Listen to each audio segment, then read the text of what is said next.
New York City. The same city that watched the sky fall 23 years ago, now just elected a man who sympathizes with the ideology of those who brought it down. Let that sink in. We all remember where we were on 9/11. The smoke, the chaos, the fear, the moment that changed the world. And yet, the city that once stood as a symbol of resilience and unity now applauds a candidate who parrots the talking points of the very people who celebrated that day. How does that happen? How does a city that swore it would never forget?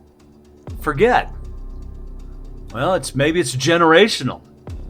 Half the voters today weren't even alive when it happened. To them, 9/11 isn't a wound, it's a Wikipedia page.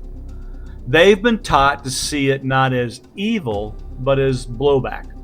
The villains became victims and the victims became oppressors. Decades of conditioning from universities and media have reframed the story, turned morality into politics and politics into religion.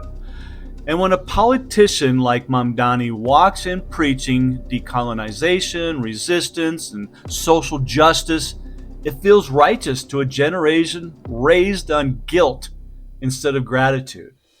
They don't remember the towers, they only remember the hashtags. But it's not just New York, Virginia, California, Colorado. It's everywhere. Common sense goes to die under the banner of progress. Let's start with Virginia, a state with the largest population of government employees, the fourth largest veteran population, and a 20% black population. And what do? They elect a white liberal woman over a black Marine Corps veteran who also happens to be their current lieutenant governor.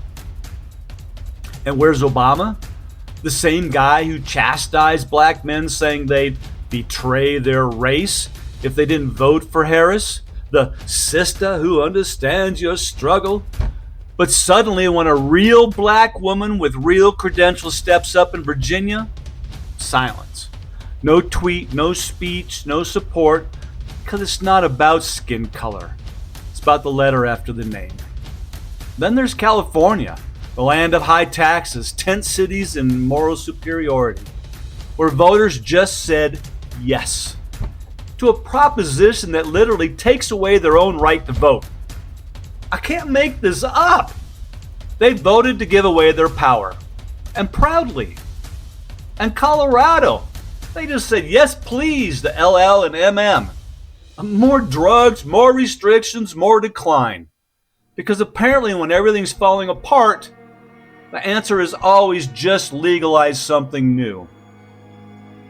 We're watching entire states vote like they're hypnotized, checking boxes for chaos, convinced it's compassion.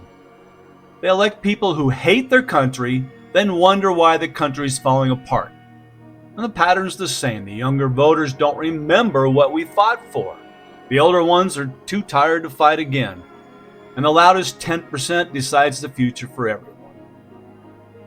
We live in a time where morality is mocked, truth is optional, and voting feels more important than understanding what you're voting for.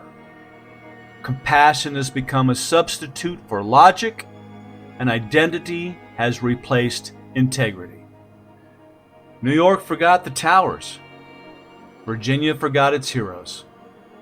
California forgot its freedoms.